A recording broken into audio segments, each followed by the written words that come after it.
رسول الله رسول الله طال أعوذ بالله من الشيطان الرجيم. بسم الله الرحمن الرحيم. وصلى الله وسلم وبارك على سيدنا ومولانا محمد وعلى آله وصحبه وسلم. سبحانك لا علم لنا إلا ما علمتنا إنك أنت العليم الحكيم. رب اشرح لي صدري ويسر لي أمري واحلل عقدة من لساني يفقه قولي. إن أريد إلا الإصلاح ما استطعت وما توفيقي إلا بالله عليه توكلت وإليه أنيب. اللهم أخرجنا من ظلمات الوهم وأكرم علينا بنور الفهم وافتح علينا بمعرفة العلم وسهل أخلاقنا بالحلم واجعلنا ممن يستمعون القول فيتبعون أحسنه. آمين يا رب العالمين. السلام عليكم.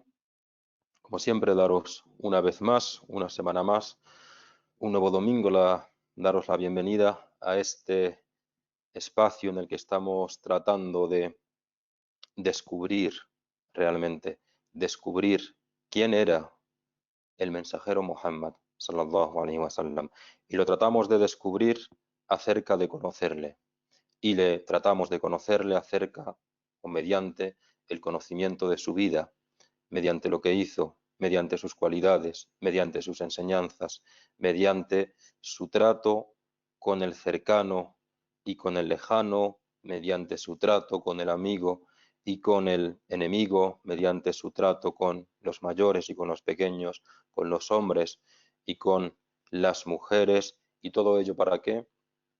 Todo ello para conocer a ese hombre que Allah subhanahu wa ta'ala nos ha ordenado que tomemos como ejemplo, que tomemos como modelo. No podemos tomar un modelo de algo que no conocemos.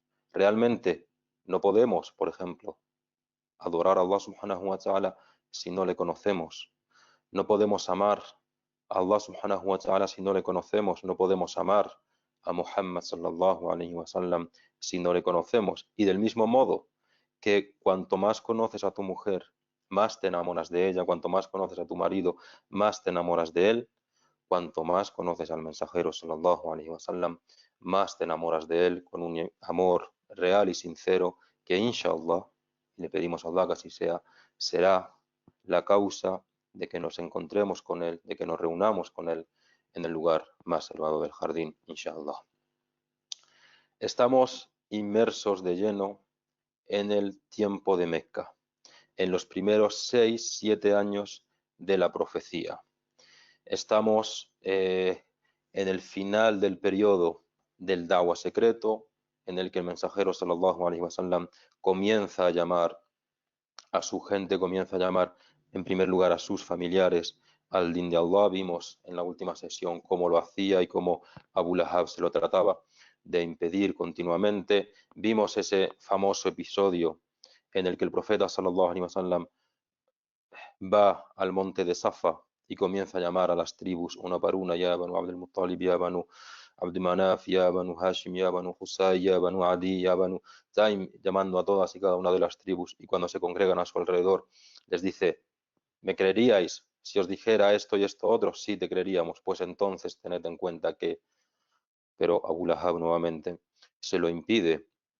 Estuvimos viendo también cómo los Quraysh, ya desesperados, tratan de ir a ver a Abu Talib y le hacen diferentes visitas tratando de que interceda y de que convenza a Muhammad sallallahu alaihi wasallam de que tenía que dejar la llamada. Pero él, el profeta sallallahu alaihi wasallam, hace su famoso dicho: oh tío mío, aunque pusieran la luna en una mano y el sol en la otra para que dejara este asunto, no lo dejaría. Es mi misión, es lo que tengo que hacer, y por Allah subhanahu wa ta'ala que voy a cumplir con ello.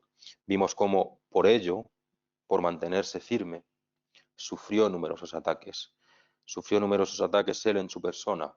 Sufrieron numerosos ataques sus compañeros y sus sahaba. Hablamos de las torturas de Bilal, de Jabab ibn al-Arad, de la familia de Yasir.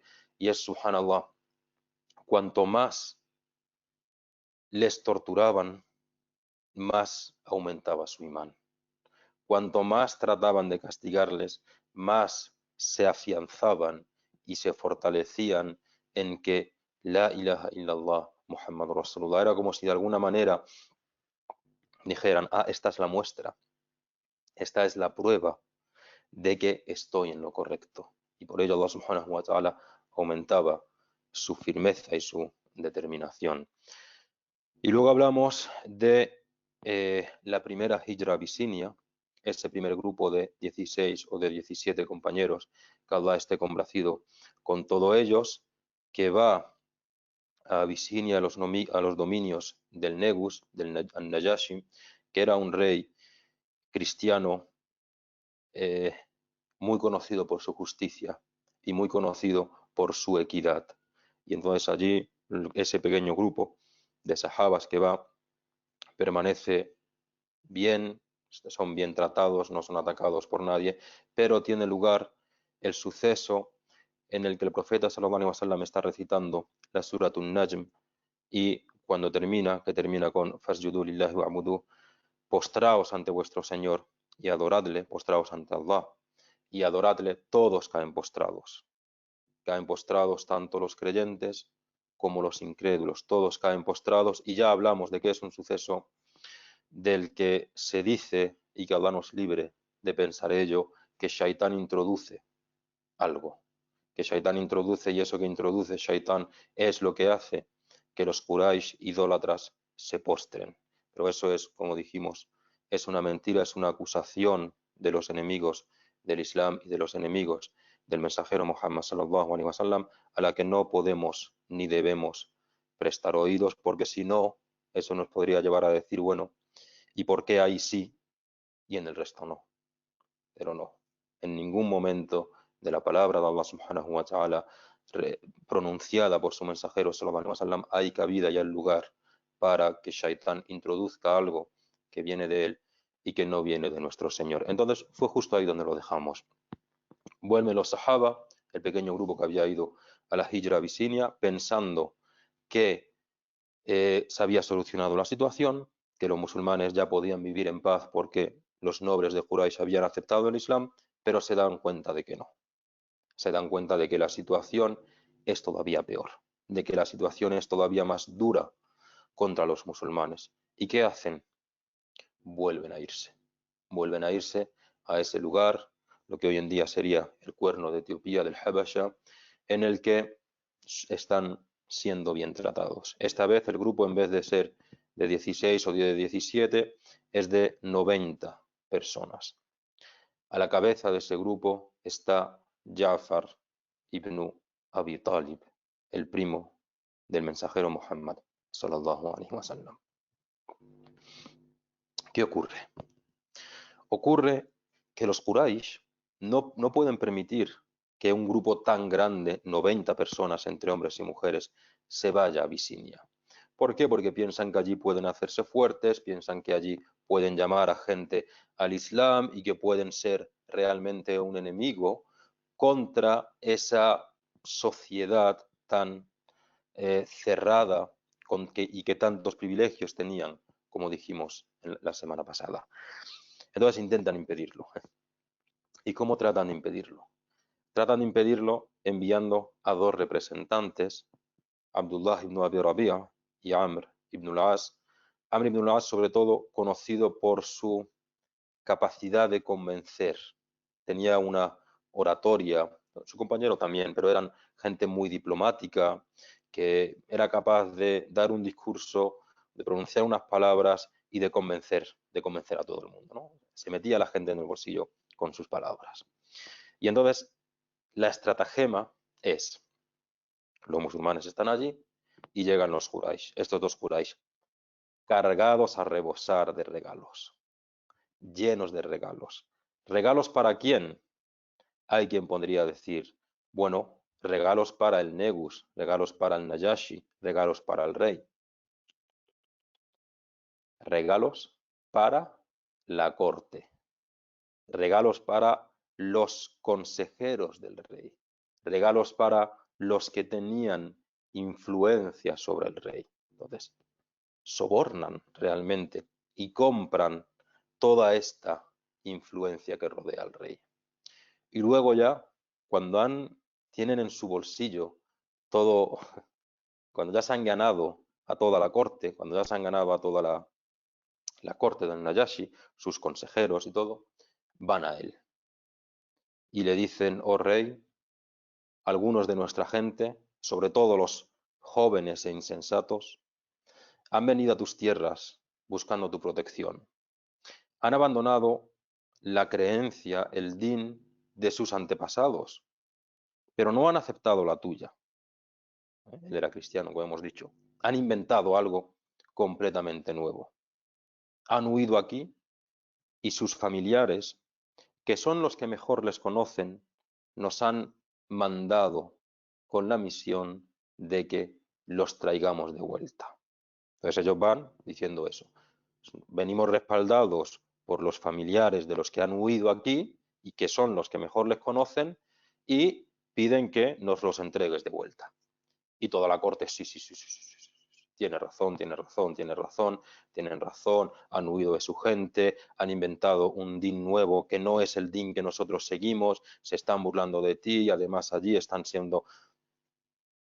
los habían comprado, los habían sobornado y hacen todo lo posible para que Najashi acepte. Jamás, dice él, jamás. No los devolveré antes de escuchar lo que tengan que decir. No puedo actuar injustamente contra alguien que ha venido a mi tierra en paz y me ha pedido mi protección. No los puedo devolver así sin más. Tiene que haber alguna razón de peso. Que vengan y que me cuenten cuál es su asunto. Y entonces van los musulmanes. A la cabeza de ellos va Ja'far ibn Abi Talib y hace una introducción maravillosa en la que va tirando uno por uno los argumentos que habían usado esos dos embajadores de los Quraysh y luego da una descripción maravillosa de lo que es el din de Allah subhanahu wa ta'ala, de lo que es el din del Islam. Dice, le cuentan lo sucedido y le dicen: tú como musulmán, como representante de los musulmanes, ¿qué tienes que decir ante la acusación de estos dos emisarios que piden que volváis con ellos a Meca? Y Ja'far ibn Abi Talib se dirige en todo momento al Najashi, se dirige en todo momento al rey y le dice: oh rey, pregúntales si somos esclavos para que nos lleven de vuelta a Meca. No, son hombres libres, responde Amr ibn al-As. Pregúnteles si estamos endeudados y por ello, para pagar nuestras deudas, es por lo que quieren que volvamos. Mira el Najashi a Amr ibn al-As y Amr ibn al-As no tiene más remedio que decir: no, no deben nada a nadie. Pregúntales entonces si somos asesinos, si hemos matado a alguien y por ello tenemos que responder por ello para que se aplique la deuda de sangre o el ojo por ojo o lo que fuera. Mira el rey a Amr y Amr dice: no, no, no es así. Y dice Ja'far: entonces, ¿por qué quieren que volvamos? Y Amr dice: porque habéis abandonado o porque han abandonado, siempre se dirigen todos al Najashi, porque han abandonado el din de sus antepasados, porque insultan a nuestros ídolos. Recordad lo que dijimos la semana pasada: insultan a nuestros ídolos, han corrompido nuestro din, han corrompido nuestra juventud, han dividido a nuestra comunidad. Mecca está dividida en dos. Y le dice a Najashi: ¿qué es eso de que no aceptáis mi creencia, mi din, ni tampoco el de vuestros antepasados? ¿Qué es lo que seguís entonces? ¿Cuál es el din que seguís? Y dice Ja'far: oh rey, éramos gente ignorante. Solíamos adorar a los ídolos que hacíamos de madera o de piedra, pensando que eran nuestros dioses. Solíamos comer carne muerta de carroña y enterrar vivas a nuestras hijas recién nacidas. Nos dábamos a los juegos de azar y practicábamos la usura. Fornicábamos y nos parecía bien que una mujer tuviera relaciones con muchos hombres. Nos desatendíamos de los derechos que tenían nuestros parientes sobre nosotros. y también desatendíamos a nuestros vecinos. Los fuertes oprimían a los débiles y los ricos vivían a costa de los pobres. No conocíamos la justicia. Entonces, Allah subhanahu wa ta'ala, deseando nuestro bien, nos mostró su misericordia, enviándonos un profeta procedente de nosotros mismos, de noble y virtuoso linaje. Le conocíamos como el Amin, le conocíamos como el Veraz. Nos habló de que no hay más Dios que Allah. Nos enseñó cómo adorarle. Nos libró de la adoración de los ídolos de nuestros antepasados y de toda la maldad. Nos prohibió derramar sangre inocente.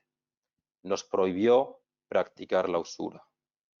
Nos prohibió mentir y apropiarnos indebidamente de la propiedad de los huérfanos, lo que era una costumbre entre nosotros. Nos llamó al bien, a la rectitud, a mantener la palabra, a tratar con bondad a los vecinos, a tratar a los parientes con amabilidad, a proteger el honor de las mujeres y a proteger la vida de nuestras hijas. Nos libró de la violencia y nos mostró cómo ser seres humanos. Así que hemos creído en él y ahora seguimos su camino. Esto hizo que recayera sobre nosotros la hostilidad de los Quraysh. Nos han perseguido, torturado y asesinado. Cuando el sufrimiento se hizo insoportable, y dado que nos negábamos a abandonar nuestro din, nuestro nuevo din, nuestro profeta nos dio permiso para emigrar. Oh rey, te hemos preferido a ti y a tu tierra, y por eso estamos aquí. Sabíamos que no nos oprimirías. Oh rey, pedimos tu protección. Subhanallah, qué descripción más increíble de lo que es el din de Allah subhanahu wa ta'ala, de lo que es el din del Islam. Nos prohibió cosas y nos ordenó cosas, pero probablemente la frase más maravillosa es: nos mostró, nos enseñó cómo ser seres humanos.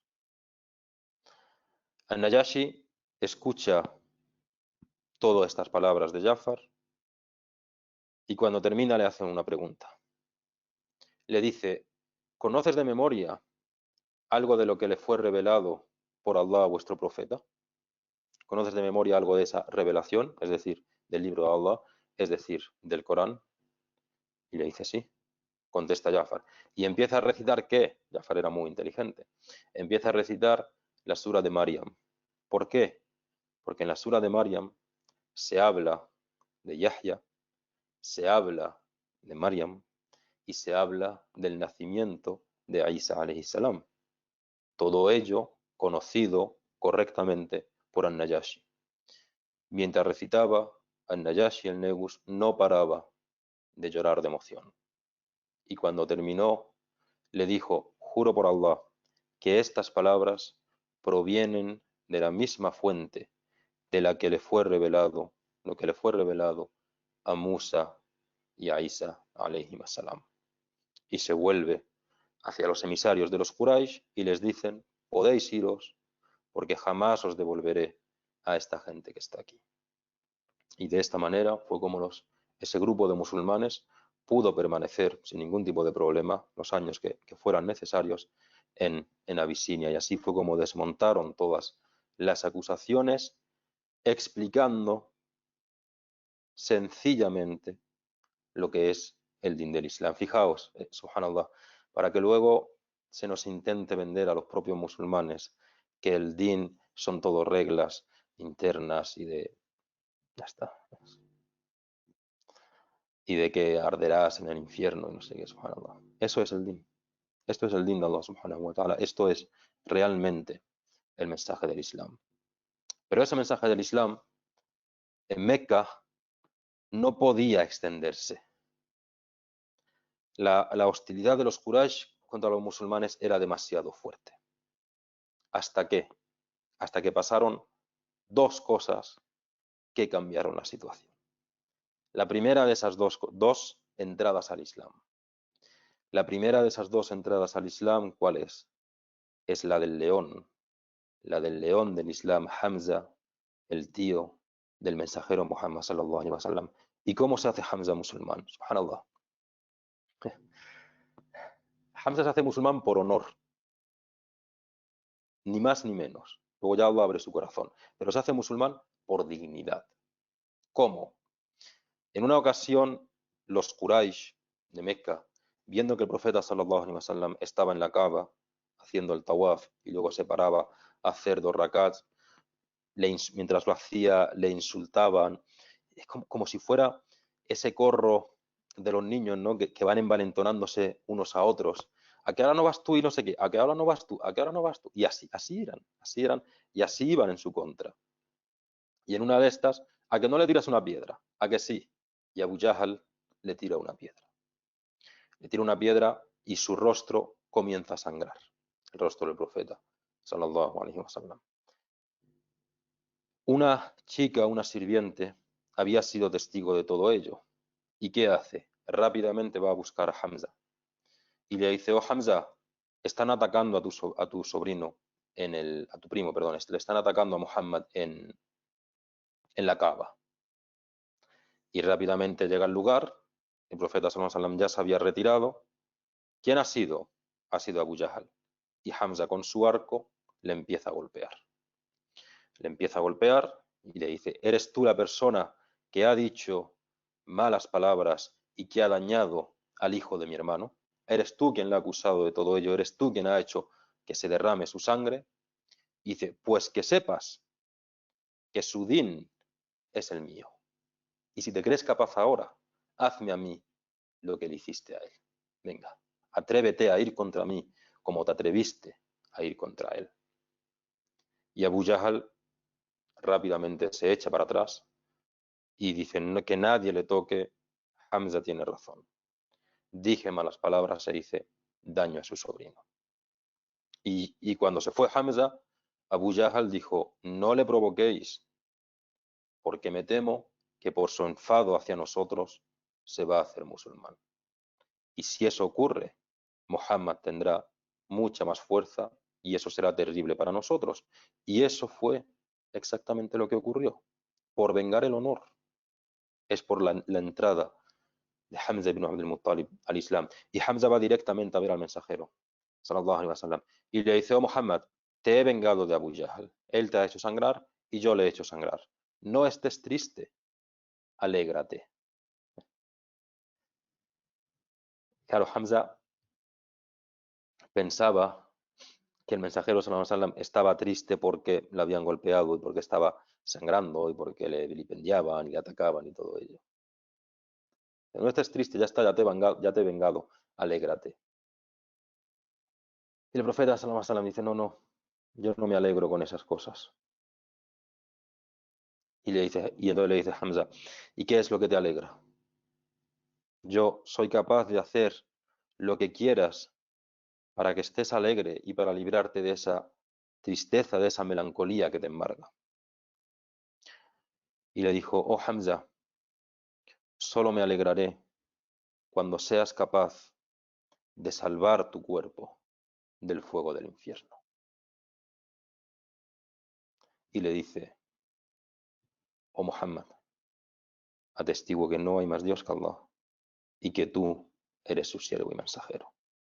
Y eso sí que de verdad alegró al mensajero sallallahu alaihi wasallam. Hamza era 2 años mayor, se dice, que el tío del profeta sallallahu alaihi wasallam, y ahí sí que se alegró el mensajero. A él lo que le alegraba, a él lo que le entristecía era que sus amados y sus cercanos no se libraran del fuego. Y lo que le alegraba era cuando sus amados y cercanos, realmente no amados y cercanos, porque no tenía preferencias sobre unos, cuando la gente aceptaba el Islam, no por beneficio para el Islam, sino porque el mensajero sallallahu alaihi wasallam es harisun alina, está empeñado en nosotros y quiere para nosotros, como le dice Hamza: solo me alegraré cuando creas en Allah y salves tu cuerpo del fuego del infierno. Hamza acepta el Islam la situación de los musulmanes mejora, como dice Abu Jahl. Ya no se atreven a ir tanto en contra de ellos. Pero tiene lugar otro suceso de igual importancia. Otro personaje relevante e importante. ¿Qué personaje? Estaba a punto de aceptar el Islam. Unos días después de que Hamza se hiciera musulmán, Abu Jahl reúne a los más nobles de los Quraysh, a los líderes de los Quraysh, y les dice: oh gente de Quraysh, esto no puede seguir así. Muhammad está atormentando a nuestros ídolos, ha dicho que nuestros ancestros serán castigados en el fuego, ha dicho que nosotros también iremos allí y allí seremos torturados. Solo hay una alternativa: acabar con su vida. ¿Quién lo hará? ¿Quién va a atrever? ¿Quién se va a atrever a poner su mano sobre Muhammad sallallahu alaihi wasallam? Yo daré 100 camellos rojos y monedas de oro innumerables al que lo mate, seguía diciendo Abu Jahl. Y se levanta unos 13 años menor que el profeta sallallahu alaihi wasallam, un hombre temido por todos, un hombre que había castigado a sus esclavos musulmanes, un hombre con un sentido de la justicia admirable, pero que su pecho no se había abierto al Islam y se daba cuenta de que sí, de que ese era el problema. Y entonces se levanta y dice: yo lo haré, yo acabaré con su vida. Adelante, hijo de Khattab, adelante, queremos ver cómo lo haces. ¿Quién es el hijo de Khattab? Es Umar al-Faruq, Umar ibn al-Khattab, que Allah esté complacido con él. Se ciñe la espada y sale a toda prisa, directo a Darul Arqam, donde pensaba que donde estarían reunidos los musulmanes, casi con total seguridad. Y en el camino se encuentra con un hombre, Nuaym ibn Abdillah, que le dice: oh, Umar, ¿a dónde vas? ¿A dónde vas con tanta ira? ¿A dónde vas con tanta vehemencia? ¿A dónde vas ciñendo tu espada? Y le dice: voy a matar a Muhammad.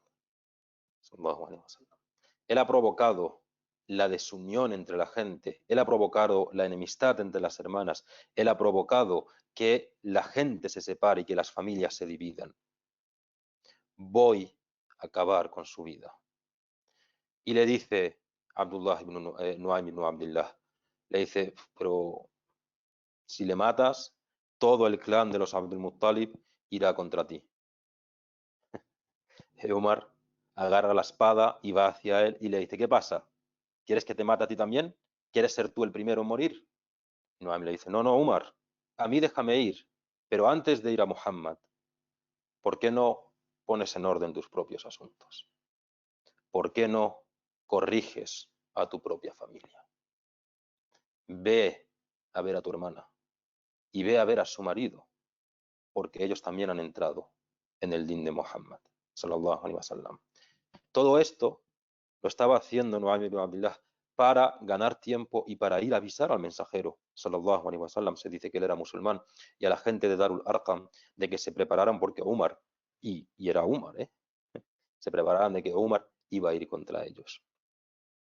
Umar se queda paralizado unos instantes y dice: ¿es que mi propia familia? Y va como una flecha raudo hacia su casa.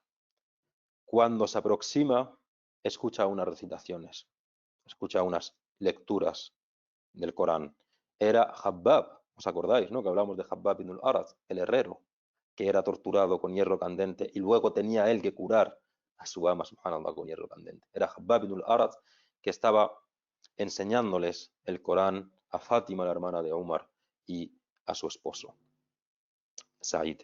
Cuando escuchan los pasos de Umar, Habbab ibn al-Arat rápidamente va a esconderse, y Fátima, la hoja, el pergamino, el pliego, lo que fuera con lo que estaban estudiando, con lo que estaban leyendo el Corán, lo esconde como puede, de la mejor manera que puede.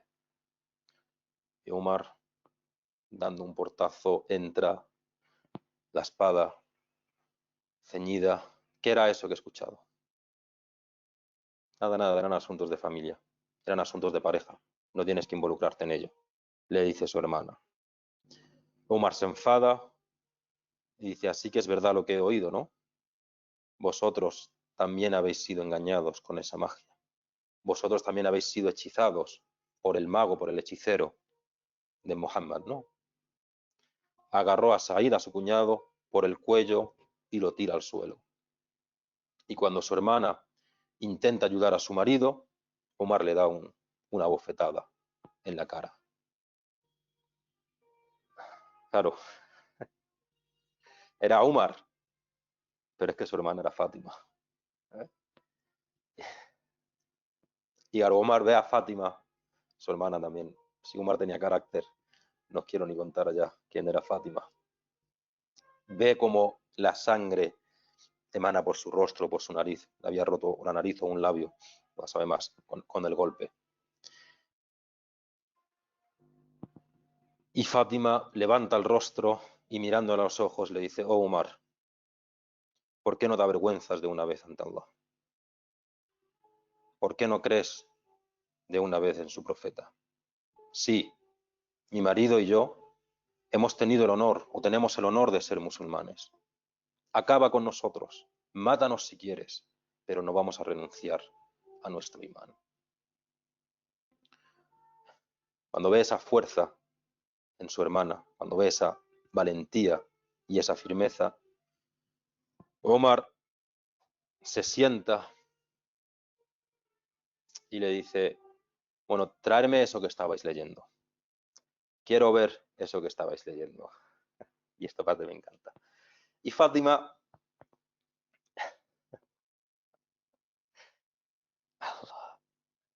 por primera vez Omar estaba abriendo su corazón al din de Allah. ¿Vale? Y esa oportunidad que todos aprovecharíamos, es que era Umar ibn al-Khattab, que todos aprovecharíamos para, sí, toma, Fátima dice, eres impuro. No te lo puedo permitir hasta que no te purifiques. Y claro, eso a Umar le marca todavía más. Se purifica. Y le da lo que estaban leyendo. Lo que estaban leyendo eran suras de Taha, algunas aleyas de surat Taha. Y Omar comienza a leerlas. Omar era de los pocos sahaba que sabía leer y escribir. No era iletrado. Lo común era que fueran todos iletrados. Y empieza a leer en voz alta, maravillado. Se queda maravillado. Dice, qué hermoso, qué bello es esto. Sigue leyendo y se queda callado. Se queda pensativo, sin poder articular palabra. Y entonces Habbab ibn al-Arat, sale de su escondite y le dice, oh Umar, por Allah que tengo la sensación de que el dua de Allah, el dua de Muhammad sallallahu alaihi wasallam, el dua que Muhammad hizo a su Señor, hizo Allah subhanahu wa ta'ala, está a punto de ser aceptado. Ayer yo le escuché decir, oh Allah, refuerza tu din por uno de los dos pilares, o Abu Jahl ibn Hisham, o Umar ibn al-Khattab. Oh Umar, ha llegado tu momento. Dice, llevadme con Muhammad, sallallahu alaihi wasallam. Llevadme donde está Muhammad. Umar se dirige a Darul Arqam, donde el profeta sallallahu alaihi wasallam está reunido con sus compañeros y llega, llama a la puerta. Claro, Umar es que llamaba a la puerta y parecía que la puerta se fuera a caer, a pesar de que llegara en ese estado de sobrecogimiento. Miran por la ventana y dice, es Umar, y viene con la espada. Y Hamza ibn Abdul Muttalib dice, dejadle entrar. Si viene como amigo, es bienvenido. De lo contrario, yo mismo acabaré con su vida, con su propia espada. Abren la puerta y el profeta sallallahu alaihi wasallam recibe a Umar con una gran sonrisa en el rostro, se acerca a él y le pregunta por la razón de su visita. Y Umar dice: oh Muhammad, vengo a atestiguar que no hay más Dios que Allah y que tú eres su siervo y mensajero, y que lo que has traído procedente de tu Señor es cierto y verdadero. Escuchan esto los sahaba, temblando de emoción, comienzan a decir el takbir, a decir Allahu Akbar. Inmediatamente cambia la situación. Umar se hace musulmán y dice: vamos a ver, yo he estado años maltratando a los musulmanes. Ahora estoy con ellos, a ver quién se atreve a maltratarme a mí. Y va junto con Hamza, él encabezando un grupo y Hamza encabezando otro grupo. Esa imagen tenía que ser tremenda. Y van a la Kaaba y públicamente empiezan a hacer el salat, empiezan a hacer tawaf sin miedo. El propio Umar, bueno, y por ello el mensajero sallallahu alaihi wasallam le da a Umar el sobrenombre de Al-Faruq. ¿Qué es Al-Faruq? Es el que distingue entre el bien y el mal, el que marca y distingue una cosa de la otra. Con Umar ibn al-Khattab se marca y se distingue un estado de tremenda debilidad a un estado no de fuerza, pero sí de bastante mejoría. Y dijo el propio Umar, narra años después cómo es esos primeros momentos en los que se hace musulmán. Y dice: todos los musulmanes eran perseguidos y acosados, todos tuvieron que sufrir duras pruebas, pero a mí nadie me tocaba. Y yo me sentía bien estando a salvo cuando todos sufrían, pero no lo quería. ¿Por qué atacaban a los demás y a mí no me atacaban? Así que al día siguiente de aceptar el Islam, me decidí a ir al enemigo más grande del mensajero Muhammad sallallahu alaihi wasallam, de entre todos los idólatras. Llamé a su puerta, era Abu Jahl, llamé a su puerta. Él mismo me abrió y me dijo: bienvenido seas, hijo del Khattab. ¿Qué noticias traes? ¿Qué noticias me traes? ¿Qué es lo que quieres decirme? Vengo a decirte que la ilaha illallah Muhammadur Rasulullah. Y Abu Jahl, dice Omar, me maldijo y cerró la puerta de golpe. Luego fui a ver al Walid ibn al-Mughira, que era familiar suyo, era uno de sus tíos lejanos, y le dije exactamente lo mismo. Llamé a la puerta: hombre Umar, bienaventurado seas, dime, sobrino mío, ¿qué es lo que quieres? Vengo a decirte que ashhadu an la ilaha illallah wa ashhadu anna Muhammadan Rasulullah. Y me cerró la puerta de golpe, sin atrever siquiera a lanzarme una mala mirada. Y luego fui a ver a otro, y nadie se atrevió a decirme nada. Y por eso Abdullah ibn Mas'ud narra, dice: la aceptación del Islam por parte de Umar fue un gran triunfo. Su hijra a Medina fue una gran ayuda. Y su califato fue una enorme misericordia. Hasta entonces no podíamos hacer abiertamente el salat en la Kaaba. Cuando entró en nuestras filas, se enfrentaba a los idólatras y nos dejaban en paz. Y entonces solamente fue a partir de él que pudimos empezar a hacer la oración, que pudimos empezar a hacer el salat en la Kaaba. Pero claro, Umar y Hamza no eran suficientes. Y los Quraysh siguen empeñados en que Muhammad sallallahu alaihi wasallam deje de llamar a la gente a Allah. Pero claro, el grupo de los musulmanes crece. Y entonces es cuando deciden seguir una estratagema. ¿Qué estratagema? El boicot. Hasta que se reúnen con Abu Jahl y con todo el grupo de los nobles de los Quraysh y dicen: hasta que Muhammad no sea entregado a los Quraysh, hasta que no nos entreguéis a Muhammad, ninguna joven de los hijos de Hashim, de la familia del profeta sallallahu alaihi wasallam, será tomada como esposa, ni a ellos se les dará joven alguna, no se les venderá nada, no se les comprará nada, nadie se encontrará o hablará con ellos, nadie entrará en sus casas o en su vecindad, no se aceptarán las peticiones de paz que hagan, no se les tendrá compasión. Y estas decisiones las puso por escrito un Quraysh llamado Mansur ibn Ikrimah.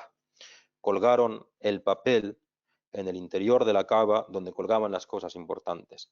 para que todo el mundo lo viera y cumpliera con las decisiones estrictas que se habían establecido en él. Y empezó el boicot. Fueron 3 años, según la opinión más reconocida, tremendamente duros para los musulmanes. Abu Jahl y sus secuaces vigilaban día y noche los mercados. No dejaban que se aprovisionasen ni siquiera de lo esencial. Todos los caminos que llevaban desde donde los musulmanes se habían instalado en la zona del barrio de Abu Talib, en el Hijr Abu Talib, un poco a las afueras de Meca. Ahí se habían instalado los musulmanes, pero también la familia de Abu Talib, que no era musulmana, pero que había jurado defender al profeta sallallahu alaihi wasallam, y la gran mayoría de musulmanes que pudo, todos Abu Bakr, Uthman, Omar, todos, la mayoría de ellos se refugió en esa zona. Estaban como confinados, como aislados en un suburbio, un suburbio. Todos los productos que entraban en Meca quedaban monopolizados por los Quraysh antes de que los musulmanes pudieran acercarse a ellos. Cuando alguien reunía algo de dinero, como por ejemplo Jadilla o Abu Bakr, incluso Abu Talib, gastaron lo poco que les quedaba, lo poco que no habían gastado todavía, lo gastaron allí. Y cuando iba algún musulmán al mercado a comprar, iba detrás Abu Lahab a los tenderos, a los comerciantes, diciéndoles: mercaderes, subid los precios, subidlos para Muhammad y sus seguidores para que no puedan comprar nada. Y no os preocupéis, yo soy un hombre rico, compensaré todas vuestras pérdidas. O sea, gastaban todo lo que tenían para atacar el Islam. Los musulmanes volvían con las manos vacías a sus hambrientos hogares, y al día siguiente esos mercaderes iban a Abu Lahab y Abu Lahab pagaba sin ningún tipo de regateo lo que estipularan. Los musulmanes tenían que comer hojas de los árboles, raíces, el cuero que tenían para los bocados de los camellos y de las cinchas y de todo ello, lo tenían que hervir en agua para que se reblandeciera, y se lo daban a los niños, para con ello tratar de por lo menos consolar un poco su llanto. El mensajero sallallahu alaihi wasallam y sus compañeros tenían que atarse piedras al estómago para que pincharan el estómago y así diera la sensación de que estuviera lleno y no sintieran esos pinchazos del hambre. Se lo apretaban y daba la sensación de que estaba lleno. Era un engaño para tratar de engañar al cuerpo del hambre y del sufrimiento que padecieron allí. La idea o el boicot, lo que pretendían los Quraysh es que los musulmanes no fueran capaces de aguantar y entregaran a Muhammad sallallahu alaihi wasallam. Pero claro, no sabían quiénes eran los creyentes, no sabían la categoría de hombres y mujeres que habían aceptado a Allah como Señor, a Muhammad como mensajero y el Islam como forma de vida. Ninguno de ellos entrega a Muhammad, ni se les pasa por la cabeza siquiera entregar al profeta sallallahu alaihi wasallam. Y finalmente la situación es tan insoportable que un grupo de Quraysh que tienen familiares allí deciden hacer una estratagema para ir en contra de Abu Jahl y tratar de relajar un poco la situación, y a esto se une que el profeta sallallahu alaihi wasallam acude a él el ángel Jibril alaihi salam y le dice: el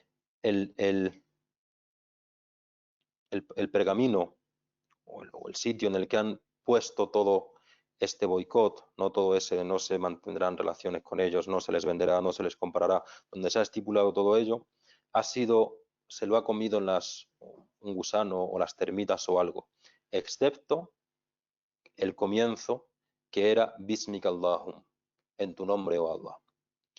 Y va Abu Talib a ver a los Quraysh justo cuando se está dando lugar esa petición de amnistía, por decirlo así, para los musulmanes. Y llega allí Abu Talib y Abu Jahl se pone tremendamente contento Y dice, ¿vienes a entregarnos a Muhammad? Y dice, no, vengo a deciros que si lo que él dice es cierto, tenéis que acabar con esta situación, porque solo puede saberlo por inspiración de su Señor. Y si lo que no dice es cierto, juro por Allah que os lo entregaré. ¿Qué es lo que dice? ¿Qué es? Que el documento en el que se había redactado todas las condiciones de este boicot ha quedado carcomido por X animal, por las termitas o por lo que fuera, excepto Bismika Allahu. Y van rápidamente a verlo y ven que es así. Y no tienen más remedio que ceder a ese boicot, que terminarlo. Ahora bien, una mujer como Jadilla, mujer rica, una mujer delicada, una mujer tierna y ya mayor, había sufrido enormemente. No estaba acostumbrada a padecer tales sufrimientos. No obstante, a pesar de esa debilidad que sentía, estuvo en todo momento apoyando al mensajero sallallahu alaihi wasallam y apoyando a los musulmanes. Y quien sufrió también muchísimo en ese bloqueo, en ese boicot, fue Abu Talib. Abu Talib rondaba los 80, aproximadamente 80 años de edad. El dolor y el hambre que padeció durante el exilio le llevaron, al igual que llevaría a Jadilla, a su lecho de muerte. Y la pérdida de estos dos pilares en pocas semanas o en pocos días, hay quien dice incluso que hubo 13 días de diferencia entre la muerte de Abu Talib y la muerte de Jadilla radiyallahu anha. Es conocido cuando Abu Talib está en su lecho de muerte y el profeta sallallahu alaihi wasallam le intenta, le dice, oh tío mío, di una palabra para que pueda interceder por ti, para que pueda librarte del tormento, para que pueda librarte del castigo. Di una única palabra para que yo pueda interceder ante el trono por ti. Pero no la dijo. Pero si no fuera porque temo lo que dirían de mí las mujeres de los Quraysh, la diría para complacerte, oh Muhammad. Y además, mientras el profeta sallallahu alaihi wasallam intentaba decirle eso, Abu Jahl y otros estaban en la misma habitación impidiéndoselo. Era como en un oído, en una parte del lecho tenía el mensajero de Allah y en la otra tenía a los demás, intentando impedir que dijera la ilaha illallah. Lo único que le pedía a Muhammad era di la ilaha illallah, di la ilaha illallah, y yo podré interceder por ti. Pero no lo dijo y Allah sabe más. Pero eso entristeció mucho al profeta sallallahu alaihi wasallam, el no haber sido capaz de hacer que su querido, amado y respetado tío que tanto le había ayudado dijera la ilaha illallah, y entonces se entristeció por ello, y es cuando es revelada la ley: innaka la tahdi man ahbabta walakin Allah yahdi man yasha wa huwa a'lamu bil muhtadin. Le dice, oh Muhammad, ciertamente tú no guías a quien quieres, tú no guías a quien amas, sino que Allah guía a quien él quiere, y él sabe mejor quiénes pueden seguir la guía. Y eso, como hemos dicho, unas semanas, incluso 13 días después, hay una opinión bastante fuerte que dice que 13 días después fallece el mejor compañero, el más fuerte apoyo y el más firme aliado del mensajero Muhammad sallallahu alaihi wasallam. Fallece la más noble de todas las mujeres, fallece Jadilla, que Allah esté complacido con ella. Y como hemos dicho antes, la pérdida de estos dos pilares hace que el profeta sallallahu alaihi wasallam se entristezca. No se entristezca por sí mismo, se entristezca porque no tenía, había perdido lo que le permitía llamar a la gente a Allah. Y como hemos dicho, su tristeza es que la gente no aceptara el din de Allah. Y entonces entramos en el último periodo de la etapa de Meca, que ya es la llamada a donde sea. Ya no es principio de la llamada secreta, segundo llamada a familiares y cercanos, es decir, se entiende que en el entorno de Meca, y ahora ya es la llamada incluso saliendo de los límites de Meca. ¿Y dónde va el profeta sallallahu alaihi wasallam a llamar a la gente a Allah fuera de Meca? El primer lugar al que va es a la ciudad de Taif, a llamar a la tribu de Thaqif.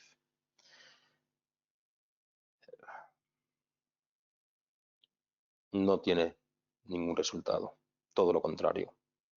Lo que allí ocurre es tremendamente doloroso para él, se burlan de él, le maltratan, pero los nobles de Taif diciendo, pero alguien como tú tiene que ser el último mensajero, no podría haber sido uno de nosotros. Lo echan, lo apedrean, los niños y la chusma y la gente va corriendo detrás de él. Hay transmisiones que hablan de que iba acompañado por Zayd ibn Haritha y le comienzan a apedrear, y Zayd ibn Haritha, y Allah sabe más, iba haciendo de escudo humano, impidiendo que esas piedras golpearan al profeta sallallahu alaihi wasallam. Se esconde, se pone a cubierto detrás de un muro de un jardín y hace su famoso dua de اللهم إني أشكو إليك ضعف قوتي وقلة حيلتي وهواني على الناس أنت ربي المستضعفين وأنت ربي oh Allah, que es un dua de poner absolutamente todo tu asunto en manos de Allah. Oh Allah, me quejo a ti de mi debilidad, de mi falta de medios, de mi insignificancia a ojos de los demás. Oh el más misericordioso, tú eres el Señor de los débiles y tú eres mi Señor. ¿A quién me vas a confiar? ¿A una gente lejana que me va a ultrajar? ¿A mis enemigos, a los que tú has dado poder sobre mí? Siempre y cuando tú no estés enojado conmigo, no me importa. Tu complacencia es mi esperanza, es mi deseo. Busco refugio en la luz que hay en este mundo y en el otro. Busco refugio ante tu enfado o ante tu ira descendiendo sobre mí. Tú tienes derecho a censurar hasta que tu complacencia es completa. No hay fuerza ni poder, excepto en ti. Y estando allí hay una anécdota muy bonita, con ella vamos a terminar, que los dueños del jardín eran del clan de Rabia y sintieron pena por el profeta sallallahu alaihi wasallam y enviaron a su esclavo se llamaba Addas, para que le ofreciera una fuente de uvas. El profeta sallallahu alaihi wasallam coge las uvas y al coger una de ellas dice Bismillah o Bismillahirrahmanirrahim antes de comerla. Y ese esclavo Addas se queda fascinado y dice, ¿qué es eso? ¿Qué has dicho? Nadie aquí dice esas palabras. Eres diferente de toda la gente que vive por aquí. ¿Quién eres? Y el profeta sallallahu alaihi wasallam responde con otra pregunta. ¿De dónde eres tú? ¿Cuál es tu creencia? Y dice, yo soy de Nínive, soy cristiano. Y le dice, el profeta sallallahu alaihi wasallam le dice, eres de la ciudad de mi hermano, el noble Yunus ibn Matta, el profeta Yusuf. Y Addas le dice, ¿pero sabes quién era Yunus? Es mi hermano. Sallallahu alaihi wasallam dice, era mi hermano. Era un profeta como yo. Y Addas dijo, La ilaha illallah, Muhammad Rasulullah. Y dijo, nunca en mi vida, transmitió luego Addas, nunca en mi vida he conocido a un hombre como él. Dijo lo que solamente un profeta puede saber. Y entonces vuelve el profeta sallallahu alaihi wasallam a Meca, vuelve a Meca y pide hospitalidad, pide protección a 2 o 3 de los nobles de los Quraysh y nadie le da su protección excepto al-Mut'im ibn Adi. Al-Mut'im ibn Adi era uno de los nobles, de los jefes de los Quraysh y él es el único que le da su protección. Era tremendamente importante la protección porque ya había perdido la protección de su tío Abu Talib.